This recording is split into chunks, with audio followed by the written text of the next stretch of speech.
So, may ni-return refund ako nung nakaraan na gamit ni baby na pagdating kasi sa akin is sira. So, nag-refund ako, kaya naman bumili ako ng mga gamit ni baby na mga damit.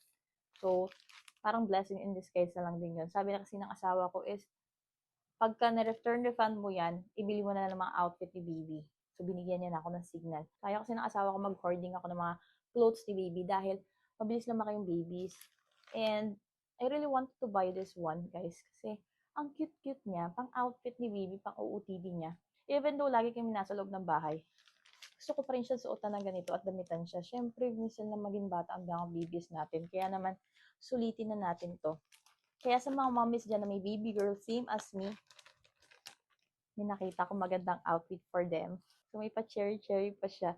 So, 3 pieces yung binili ko. Ito yung isa. Ito naman yung isa. Ang ganda din niya. Shit.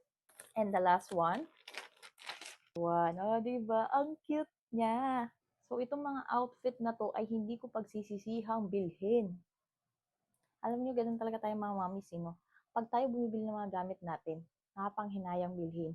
Ang dami ko mga naka-add to cart na damit ko. Pero ito, guys, hindi ako nang hinayang talagang i-check out. Kasi deserve na deserve ng aking baby. Kita niyo naman ang ganda, oh.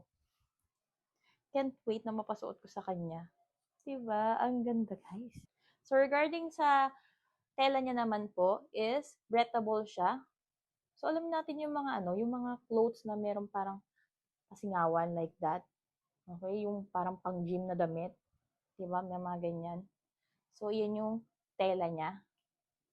So, di ka problema kung sakali mong pasuot mo sa kanya 'to ng mainit. Okay, mainit na panahon. Kasi breathable naman siya. And it has different design, guys. And syempre, depende yung sizes niya sa sizes ng inyong kids. Kaya if you want this item, you can visit my basket.